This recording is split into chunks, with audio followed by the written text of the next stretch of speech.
2022년 7월 17일 인천지방법원. 영장실질심사를 받기 위해 한 남성이 법원으로 들어섭니다. 어떠한 질문에도 묵묵부답이던 이 남성은 피해자에게 할 말이 없느냐라는 말에 죄송합니다라는 짧은 대답만 남겼습니다.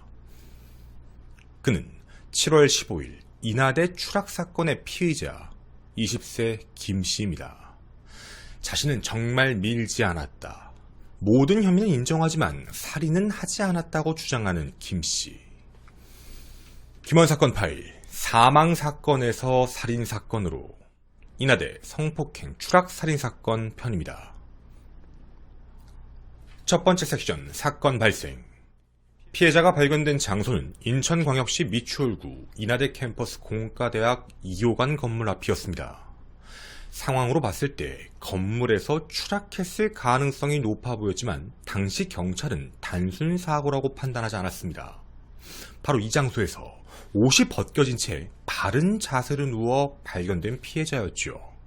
범죄의 가능성을 배제하기 어려웠던 당시 상황이었습니다. 피해자는 인하대학교 1학년에 재학 중인 20세 A양. 개적학기를 수강해 온라인 비대면 수업을 진행하던 중인 A양은 기말고사를 보기 위해 이날 14일 등교하여 저녁 7시 50분에 시험을 마친 것으로 확인이 됩니다. 그리고 한 남성이 함께 CCTV상에 포착됩니다.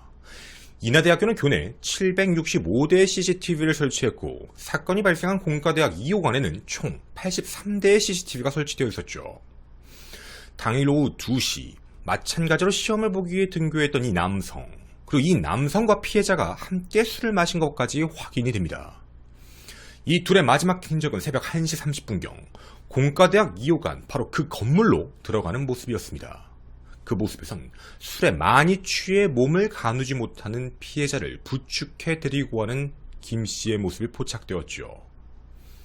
7월 15일 새벽 3시 49분 112 상황실에 한 여성이 피 흘리며 쓰러져 있다는 긴급한 신고 전화가 걸려옵니다.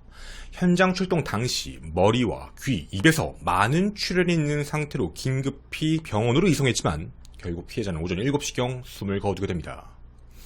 가장 유력한 용의자인 그 남성, CCTV를 통해 신원을 확보할 수 있었지만 그를 검거하는 건 생각보다 빨랐습니다.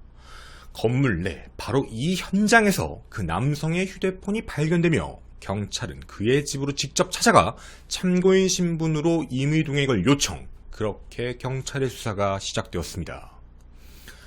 그런데 그의 입에서 나온 충격적인 진술은 술에 만취한 피해자를 성폭행했다라는 내용이었습니다. 하지만 죽이지는 않았다라는 주장이었죠. 피해자가 스스로 건물 창문에서 떨어졌다라는 내용으로 자신의 직접 민 게 아니다라는 주장입니다. 그런데 충격은 여기서 끝나지 않았습니다. 경찰의 오랜 수사, 핸드폰 포렌식을 분석해본 결과 김씨는 사건 당시 동영상을 촬영했다는 겁니다. 추락하기 전 김씨가 촬영한 영상에는 사건 당시의 정황이 담겨진 모든 내용이 들어가 있진 않았지만 일부의 음성 정도가 녹음되어 있었다고 확인이 되었죠. 두 번째 섹션, 검찰의 송치. 7월 22일 경찰은 사건을 정리하며 검찰로 송치시킵니다. 김씨의 혐의는 준강간치사 혐의와 성폭력 범죄의 처벌 등에 관한 특례법상 카메라 등 이용, 촬영 반포 혐의, 이 두 가지였죠. 많은 네티즌들은 준강간이 뭐냐, 왜 살인이 아닌 치사 혐의냐며 분노를 하게 됩니다. 경찰은 이렇게 판단했습니다. 이 추락한 건물에서 몸을 가누지 못할 정도로 술에 취한 여성이 2, 3층 사이의 복도 창문에서 추락을 할 수 있을까? 여러 차례 현장 실험을 거치게 됩니다. 그 건물, 키가 160cm 안팎인 여성이 서 있었을 때 허리 높이 정도인 그 1m, 그 사이 창틀로 과연 떨어질 수 있을까에 대한 부분이었죠. 이를 정확하게 하기 위해 창틀과 건물 외벽에서 지문 등 모든 DNA를 채취했습니다. 그렇게 피해자 것 혹은 가해자 것으로 추정되는 모든 내용들을 국가수에 정밀감정 의뢰를 한 결과까지 확보를 했던 경찰이었죠. 하지만 살인의 고의성을 판단하기 어렵다는 입장으로 치사라는 혐의를 적용시켜 검찰로 송치했습니다. 그런데 7월 22일 경찰로부터 사건을 송치받은 검찰은 전담팀을 꾸려 구속기간조차도 한 차례 연장을 해 보강수사를 진행했습니다. 무려 3개의 검사실이 투입되었죠. 모든 사건 내용을 전면 재검토하며 다시 한번 수사를 시작합니다. 경찰의 수사 결과를 바탕으로 2번의 현장 조사, 부검 감정서, 법의학 감정서 결과, CCTV 및 동영상, 음성 파일 분석 자료, 범행 장소에 출입했던 모든 사람들에 대한 전수조사, 또 추가로 확보했던 주변 차량에 있는 블랙박스 영상들, 마지막 추락 직전 피해자의 상태와 추락 당시의 상황을 확실히 확보하게 됩니다. 그렇게 오늘이었습니다. 8월 9일. 인천지방검찰청 여성아동 범죄조사부는 그에게 혐의를 이렇게 적용시킵니다. 강간 등 살인, 즉 치사가 아니라 살인죄로 죄명을 변경, 그렇게 재판부로 기소를 하게 됩니다. 혐의에 대한 쟁점 내용 분석입니다. 첫 번째, 강간과 준강간에 대한 문제입니다.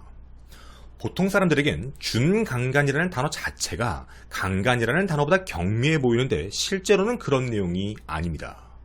형법 제297조 강간죄에는 이런 내용이 적혀 있습니다. 성폭력법 자체가 형법상 강간, 유사강간, 강제추행으로 구분이 되는데 이 모두 다 폭행 또는 협박으로 위협을 한 상황에서 저지르는 범죄로 구분되어 있습니다. 강간이란 건 직접적인 성관계, 유사강간은 손이나 도구 등을 이용해 성적인 가혹행위를 할 때, 추행은 성적 수치심을 느낄 수 있는 그런 신체 접촉을 말하고 있지요. 형량은 강간이 3년 이상의 징역, 유사강간은 2년 이상의 징역, 강제추행은 10년 이하의 징역 또는 1,500만 원 이하의 벌금형에 처해지게 됩니다. 하지만 우리가 알고 있는 건 준강간이었죠. 법은 이런 성범죄와 똑같은 무게로 처벌하는 준범죄라는 걸 규정하고 있습니다. 형법 제299조 준강간죄죠. 위에 나온 명칭대로 준강간, 준유사강간, 준강제추행이라는 단어들도 있습니다. 폭행이나 협박이 없더라도 심신상실, 한거불능 상태에서 그 내용을 이용해 성범죄를 저지르면 이 위의 혐의를 적용시키게 되죠. 흔히 만취하거나 잠들어 있는 사람, 마취되어 있는 환자 등을 대상으로 하는 범죄 혹은 마약류 같은 약물을 타서 저지르는 범행을 얘기하게 됩니다. 본 사건의 경우 분명 피해자는 술에 취해 부축해 들어가는 모습이 CCTV에 찍혔고 그 건물 내부에서 성폭행을 한 사실을 김 씨는 자백을 한 상태였습니다. 우선 그의 혐의는 준강간이 확실합니다. 두 번째, 강간살인, 강간치사. 형법 제301조 2항은 강간 범행 후 피해자를 살해하면 강간살인, 살해할 의도는 없었지만 결과적으로 목숨을 잃으면 강간치사로 처벌을 합니다. 강간살인의 경우는 사형 또는 무기징역입니다. 강간치사는 무기 또는 10년 이하의 징역에 처해지는 중범죄지요. 단순 살인죄의 형량이 사형, 무기 또는 5년 이상의 징역인 점을 보면 분명 강간살인, 강간치사는 굉장히 무거운 처벌입니다. 살인과 치사의 차이점은 무엇일까요? 앞서 나온 것도 치사 혐의가 들어갔을 때 많은 사람들이 왜 살인이 아니냐라는 주장을 펼쳤습니다. 이 차이점은 바로 고의성에 대한 여부이죠. 하지만 이 경우는 분명히 다르죠. 김 씨는 성폭행에 대한 혐의는 인정하면서도 피해자가 사망한 부분과 관련해선 자기는 관련성이 없다, 밀지 않았다, 그런 일을 하지 않았다라는 주장을 펼치고 있습니다. 경찰은 고의로 밀어 추락을 시켜 사망하게 했는지를 밝히지 못한 상황이었죠. 결국 치사 혐의로만 확인을 하게 된 것입니다. 그럼 검찰은 어떤 고민을 했을까요? 살인에 대한 혐의를 적용했던 검찰. 바로 이 부분이 가장 고심된 부분입니다. 그 고의성에 대한 문제지요. 고의성이란 다른 증거가 없으면 사람의 마음속에 있는 상황입니다.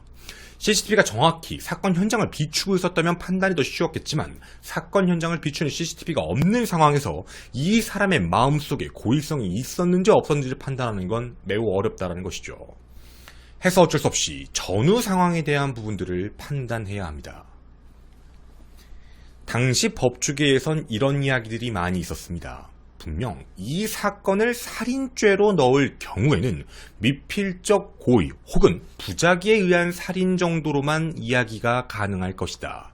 바로 강간실행, 그 행동을 한 상태에서 피해자가 도망치다 추락한다 하더라도 인과관계상 원인을 제공했기 때문에 미필적 고의일 가능성이 높다라는 판단이었죠. 과연 이 내용을 어떻게 보는 게 맞을까요? 요즘 검찰은 미필적 고의에 의한 살인, 부작위에 의한 살인도 과거와 달리 치사로 적용하지 않고 살인죄로 적용시키는 추세입니다. 이걸 그대로 받아들여 법원도 살인의 고의를 인정하고 있는 추세였죠. 아마 검찰이 살인죄를 얘기한 것도 앞서 나왔던 하나의 판례들을 보면서 얘기할 가능성이 높습니다. 그러면 여기에 나오는 미필적 고의, 부작위에 의한 살인, 과연 어떤 차이가 있는 걸까요? 자신이 직접 밀지 않았다 하더라도 강간 범행 직후 3층 건물에서 피해자가 추락해 피 흘리며 쓰러져 있는 상태였습니다. 그런데 신고나 구조를 하지 않았다는 점입니다. 피해자가 분명히 사망할 수 있다는 걸 알았음에도 불구하고 적절한 조치 행위를 하지 않았다는 것이죠. 해서 미필적 고의나 부작위에 의한 살인의 혐의가 적용될 수 있다는 점입니다. 분명 강간이라는 원인을 제공했지만 추락 이유에 대한 어떠한 조치를 취하지 않고 그 현장을 떠나 추락 후 숨질 수 있다는 사실을 알고 있으면서도 방치했기 때문에 미필적 고의가 가능하다는 것이죠. 맞습니다. 검찰은 이에 대해 살인죄로 변경한 이유를 이렇게 들었습니다. 피해자에 대한 부검 결과, 그리고 법의학자들을 동반한 현장 검증 결과, 당시 행인의 신고로 119가 도착했을 당시 피해자는 호흡과 맥박이 있었던 상태였습니다. 분명 밖에서 거의 1시간이 넘는 시간 동안 방치되어 있었던 상태였죠. 그런데 법의학자들은 이런 말을 남겼습니다. 만약 당시 즉시 구조되었다 하더라도 결국 사망할 수밖에 없었을 것이답니다. 부검 결과 추락과 동시에 머리부터 폐, 간, 심장까지 다발성 장기 손상을 입었지요. 추락과 동시에 신체 내부에 있는 많은 뼈들이 결국 장기까지 찌른 상황이었습니다.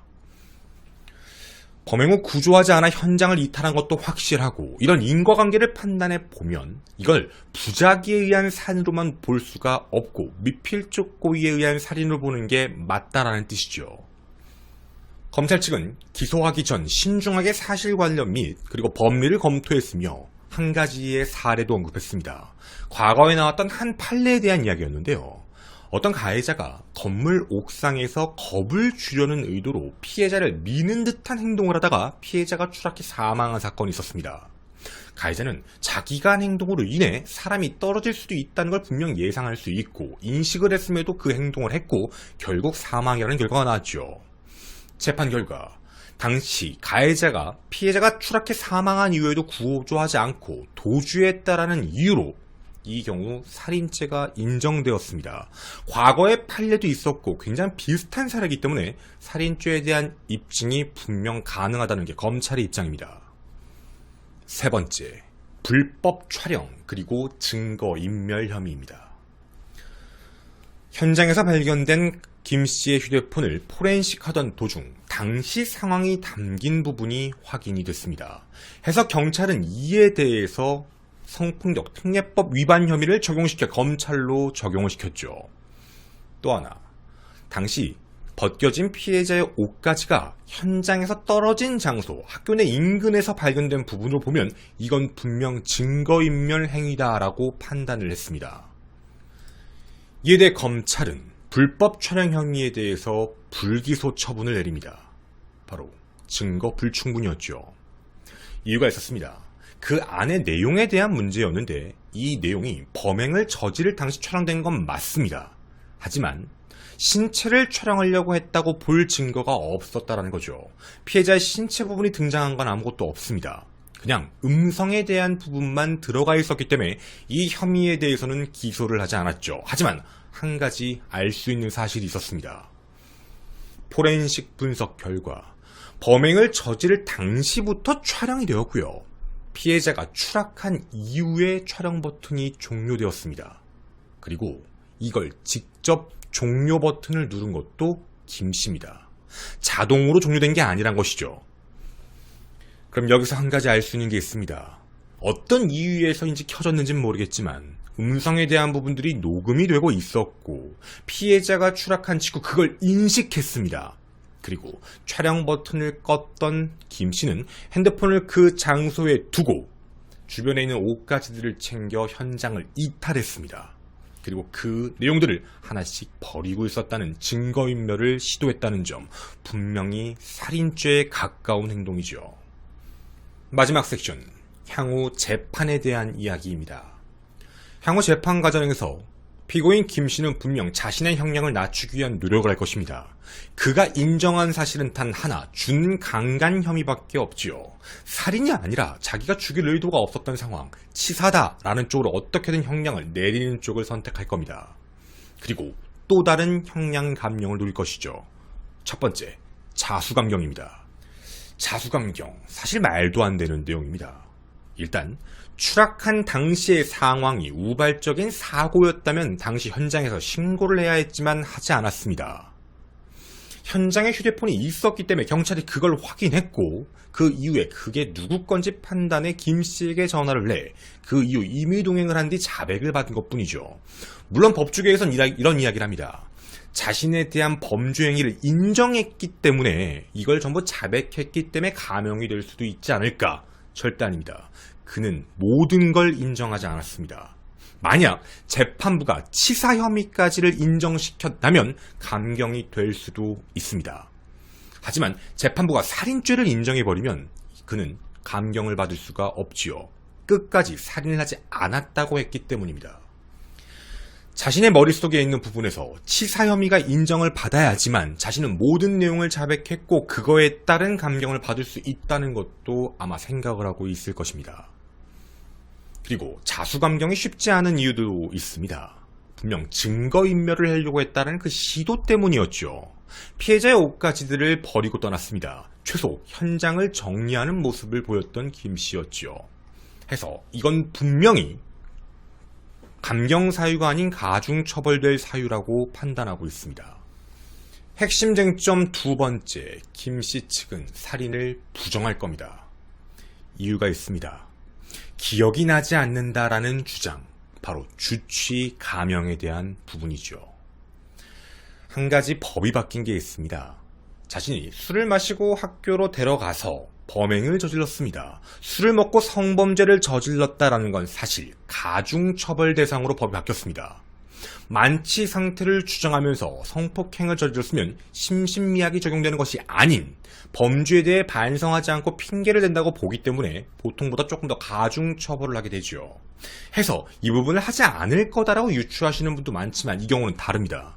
이 경우는 중강간 치사냐 살인이냐라는 문제를 가지고 있기 때문에 계속적으로 자신은 기억이 나지 않는다라는 주장을 펼칠 겁니다.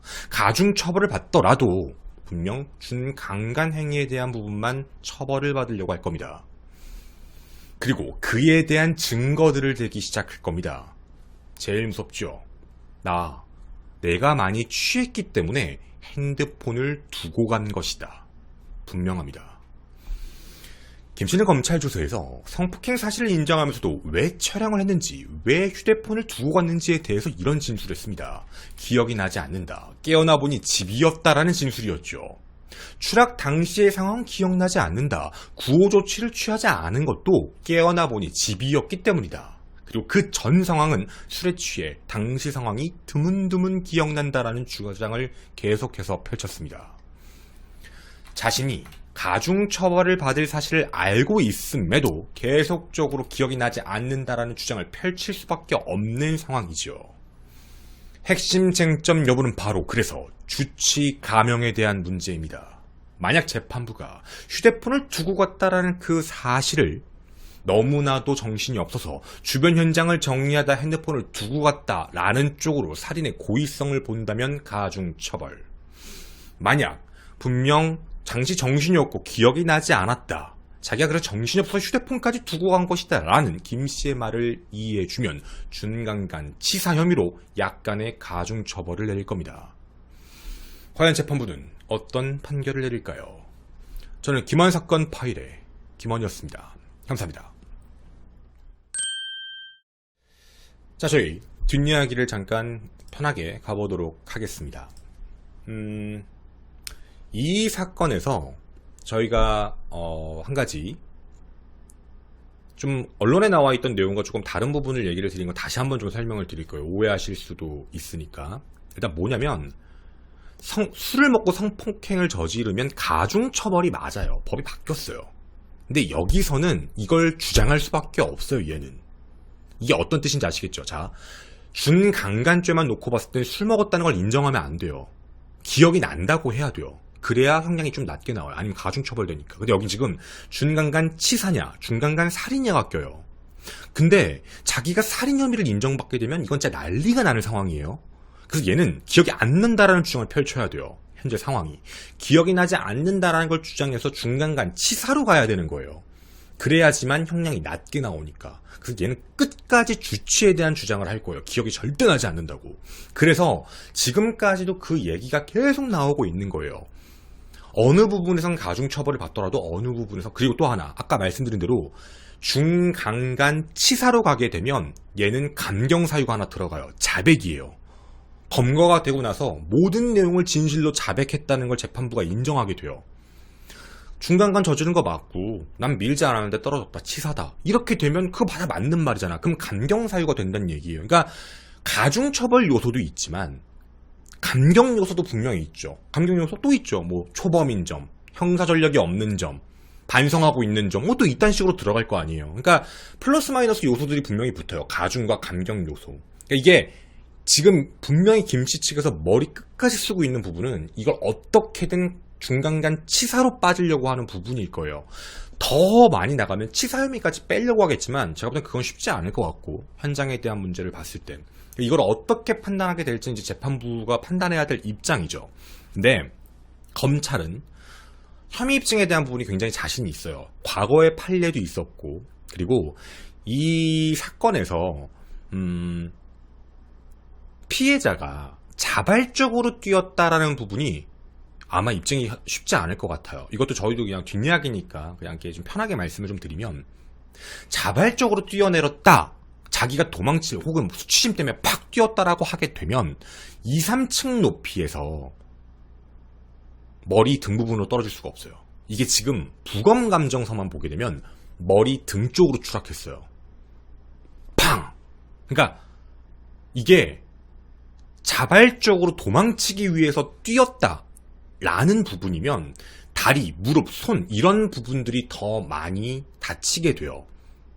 좀 다른 상황인 거죠. 이거는 어떤 행위가 있었을지는 모르겠지만 무서워서 뭔가 도망쳐야 되겠다라서 어떤 원인이 있다 보니까 그런 문제 때문에 아마도 뒤로 넘어갔을 가능성에 대한 부분들이 좀 있는 것 같아요. 그래서 뒤로 추락을 하면서 머리, 그리고 이제 이 등 이런 부분으로 추락을 했고, 이 부분에서 갈비뼈가 뒤에서 이제 좀 문제가 생기면서 장기 부분들을 찌른 것 같아요. 현재 상황만 보면. 그래서 법의학자들도 당시 바로 발견을 신고했다 하더라도 생존하기 어려웠을 것 같다라고 보는 이유가 이런 부분인 것 같아요. 이런 내용으로 봤을 때는 피해자가 자발적으로 뛰어내렸다라는 부분을 하는 건 좀 아닌 것 같아요. 그러면 어떤 원인 때문에 도망을 쳤건, 최소한 무서워서 뒷걸음질을 치거나 어떤 상황, 그리고 피해자는 당시에 어떠한 옷도 입고 있지 않았어요. 피해자는 무서웠던 상황일 확률이 높아요. 그리고 이 상황을 어떻게든 도망을 쳐야 되겠다라는 상황, 그리고 그 외부엔 나오지 않았지만 검찰이 확실하게 이제 이거에 증거를 갖고 있다는 거 보면 영상 촬영물이 나와 있진 않잖아요. 근데 그 안에 음성이라는 건 있었잖아. 그 음성이라는 부분들이 아마 어느 정도 입증이 된 것 같아요. 그래서 이런 부분을 봤을 땐 이거는 이제 뭔가 밀기 시작했다라는 느낌인 것 같아요. 그러니까 이제 뭔가 상대방한테 위협을 줬고 상대방이 그거에 대한 두려움을 느껴서 원인에 대한 그 인과상 원인을 제공했던 건 분명 김씨가 맞다. 그리고 그 사건 이후도 마찬가지예요. 도주했잖아요. 도주한 거 보면 후속 조치하지 않았다? 알고 있었다지. 근데 얘는 그게 기억이 나지 않는다라는 걸로 계속 밀어치는 거예요. 어떻게든 밀어쳐서 이제 기억이 나지 않는다라는 것, 그 혐의 입증에 대해서도 이제 혐의에 대해서도 치사로 계속 빼려고 하는 것 같은데 쉽지 않을 것 같다라는 생각. 저도 주변에 여쭤본 변호사분들도 아마 쉽지 않을 것 같다요. 이거는 검찰이 저렇게 자신 있어 하는 이유도 그렇고, 정황 증거나 나와 있는 상황만 놓고 보더라도 빠져나가긴 어려울 거다. 그렇게 되면 가중처벌이죠. 재판부가 중강간 살인을 인정하게 되면 가중처벌을 받게 돼요. 자백한 것도 아니고 혐의 계속 발뺌했고 성범죄를 저지르고 그 뒤에 이제 이런 일이 발생됐으니까 그렇게 되면 아마 가중처벌 요소일 거고 강경사유와 뭐 초범인정 반성하는 점 이렇게 들어갈지는 모르겠지만 이런 내용으로 가지 않을까라는 게 이제 그 뒤에 대한 부분이죠. 그리고 저희는 이 내용에 대해서 좀 또 하나 말씀을 드리고 싶은 것 중에 하나가 제가 좀 걱정이 되는 부분들이 있어요. 이런 사건들이 발생을 하게 되면 항상 피해자 탓을 하는 참 신기한 댓글들을 보게 돼요. 인터넷을 보게 되면 그러게 왜 술을 같이 먹냐, 참 신기한 댓글이죠. 그럼 왜 이렇게 늦게까지 몸도 못 가는 정도로 술을 먹느냐라고 피해자 탓을 하는 이제 그런 사람들이 있는데 두 가지로 설명을 좀 드리면 하나, 술 안 드세요? 둘, 사회생활 안 하세요? 라는 생각이 들어요. 인간은 사회적 동물이에요. 대학을 가건 아니면 직장에 취업을 하건 어떤 생활이건 간에 그 생활의 무리에서, 그리고 이날 또 기말고사 시험이 끝난 날이잖아. 어떤 프로젝트건 시험이건 끝나고 났을 때 뭐 동료들과 술 한잔하고 그 회포를 푸는 거 잘못됐다라고 보는 사람들이 있다는 게, 그걸 또 피해자 탓을 한다는 게 되게 신기해요. 그럼 본인은 그런 걸 안 한다는 얘기인 거야? 본인은 그런 생활을 이해를 못 한다는 거야? 아니 왜 그거 같이 술을 먹어? 아니 뭐 주변에 사람들하고 술 안 먹어요? 그런 얘기를 하는 게 아니잖아요, 이게 지금. 그러니까 제가 진짜로 이해가 안 가는 부분들이 이런 거예요. 밖에서 술을 먹었어. 그럼 역으로 이런 거야. 그냥 편하게 그냥 동료들끼리 술을 먹고 있는 상황이었잖아. 그런 상황에서 한 사람이 마음을 바꿨죠. 그리고 데리고 들어갔잖아. 그렇게 취해 있는 사람을 가지고. 이 행위를 정당화시키는 그런 발언에 대한 부분들은 제가 봤을 때 되게 이해가 가질 않아요. 그리고 두 번째로, 이걸 가지고 자꾸 뭔가 나쁜 의도로 정치적인 해석을 자꾸 하려는 사람들. 저는 뭐 사람을 얘기하는 게 사실 뭐 제가 함부로 얘기하면 안 되지만 그런 걸 이용해서 어떻게든 정치적 해석으로 빠져나가려고 하는 사람들, 그런 정치인들 저는 인정하지 않아요. 그런 식으로 가면 안 돼요. 이 사건 그런 식으로 풀어가려고 하면 안 되는 게 맞거든요. 저는 세상에서 제일 이해를 못하는 게, 사건이 발생했는데 이 사건에다가 다른 프레임들을 씌워가지고 갈라치기 하려는 걸 저는 제일 이해하지 못해요. 그거는 어떻게 보면 유족한테 2차 가해야. 이건 진짜 사건에 대해서 온전하게 밝혀줘야 되는 부분인 거지. 이걸 가지고 갈라치기해서 또 뭐 혐오 조장해가지고 뭐 이래가지고 그러네 저래서 저러네. 난 이건 진짜 아니라고 보거든요. 이런 식으로 가는 거. 그리고 마지막, 대학교 비하하시는 분들 그러시면 안 돼요. 이게 도대체 나는 이게 왜 집단을 가지고 자꾸 욕을 하는지 모르겠는데, 모든 인간은 어느 구성원에 속해 있어요. 다 어느 집단에 속해 있잖아. 근데 그 집단을 욕하는 버릇은 진짜 조심해야 된다고 생각을 하거든요, 저는. 저도 잘못된 부분에 대해서 자꾸 저보고 뭐 경찰 편이네, 검찰 편이네, 뭐 아니면 재판부 편이네, 뭐 이런 사람들 자꾸 중간중간에 영상들마다 댓글 쓰고, 난 도대체 누구 편이야? 경찰이 잘못하면 잘못했다고 하죠. 근데 난 모든 경찰이 잘못했다고 얘기 안 하는 거잖아. 그렇게 하면 안 된다고 얘기하잖아요. 어느 집단이든 그렇게 있잖아. 열심히 공부해서 그 대학 간 사람들은 그건 무슨 죄야? 그것도 이런 얘기하면은, 야 뭐 거기가 공부를 잘해서 가는 데야. 그리고 내가 제일 이해가 안 가는 게, 왜 대학으로 사람 판단해요? 왜 대학을 그러니까 물론 우리나라가 지금 약간 그렇게 돼 있지만 성적으로 가니까, 왜? 그 대학 간 사람들이 뭐 잘못된 거야? 열심히 공부해서 간 거야. 그 사람들 그 대학이 어떤 데 비하하면 안 돼요. 누군가의 노력을 함부로 그렇게 비하하는 건 내가 볼 때는 좀 잘못된 것 같아. 본인은 얼마나 좋은 대학에 갔다, 나 이런 말도 안 하잖아. 넌 얼마나 좋은 대학 갔길래 남의 대학을 비하해? 난 그런 말도 안 하는 이유가 사실 궁금하지도 않아. 그 사람이 어느 대학에 갔는데 그렇게 얘기하는지. 왜냐면 실질적으로 공부를 해서 뭘 해본 사람들의 입장에서는 그게 얼마나 힘든지 알기 때문에 그렇게 함부로 올렸지. 그리고 또 하나, 아니 그런 식으로 막 뭐 대학이 어떤데 공부 어떻게 했네라고 막 내리치기 시작하면은 어디까지 올라갈 거야. 세상에 욕 안 먹는 대학이 어딨어 그러면. 에이 뭐 그 대학은 어떻고, 에이 저 대학은 어떻고, 에이 저 대학은 어떻고, 저 대학보단 저 대학이 좋지. 그렇게 따지면 뭐 우리나라를 넘어서 뭐 세계로 뻗어나갈 거야? 그러니까 이런 좀 되게 사건하고 상관없는 부분으로 가지 않았으면 좋겠다라는 생각이에요, 개인적으로도.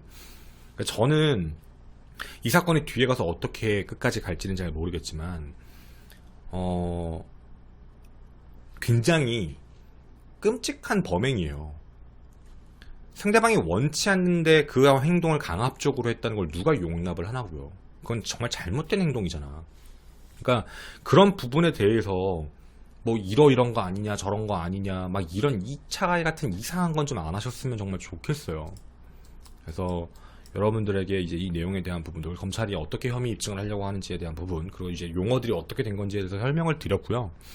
저도 이 사건이 어떻게 되는지 마지막까지 살펴보도록 하겠습니다. 감사합니다.